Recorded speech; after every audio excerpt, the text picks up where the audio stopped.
Nous avons reçu le code qui nous a fait une visite de courtoisie que nous avons très bien appréciée.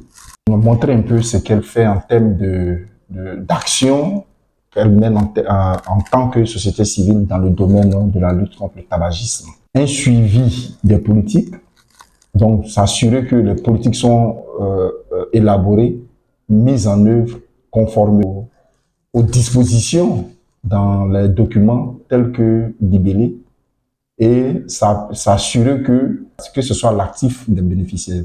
Mais aussi, lorsque il y a des goulots d'étranglement, c'est de toucher toutes les parties prenantes, donc les différents détenteurs d'enjeux, à l'effet de pouvoir dénouer ces goulots d'étranglement. C'est un peu dans ce cadre que Clucode nous a rendu visite et nous avons saisi au bon d'écouter Clucode qui a quand même relevé un certain nombre de difficultés, notamment dans la mise en place du comité d'agrément, dans les questions de conditionnement neutre, de traçabilité.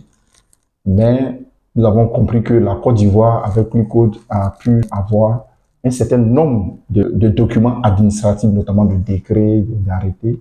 Maintenant, c'est le goulot d'étranglement qui a été levé, qui vraiment nécessite que l'OMS en tant que structure qui assure le secrétariat des pays en matière de santé puisse véritablement aider à pouvoir faire avancer les choses. Et donc, nous nous sommes portés garants en tant qu'organisation à accompagner Clucode, y compris le ministère de la Santé à travers le programme national de lutte contre le tabagisme et l'alcool, le PNLTA. Ensemble, on va dérouler, mais dénouer le goulot d'étranglement. Et donc, je voudrais saisir cette opportunité qui m'est offerte pour quand même remercier Clucode, parce qu'elle fait quand même un bon boulot, de remercier toutes les organisations de tous bords qui interviennent dans la santé et particulièrement dans la lutte contre le tabagisme pour ce qu'elles font pour le bien-être de nos communautés. Remercier le PNLTA aussi dans son action de lutte contre le tabagisme. Et nous, en tant qu'Organisation mondiale de la santé, réaffirmer notre disposition à accompagner aussi bien le ministère de la Santé, mais aussi les organisations de la société civile qui sollicitent quand même l'aide de l'OMS.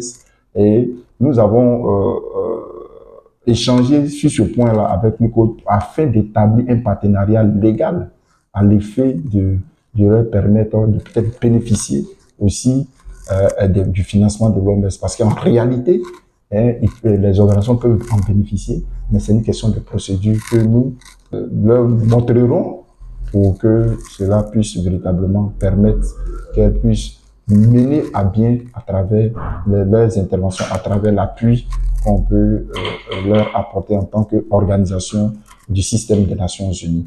Je voudrais vous remercier d'avoir interrogé parce que ça permet aussi de voir comment l'OMS peut, en tant qu'organisation, faire balancer et user de son poids pour faire changer le paradigme, faire changer les choses.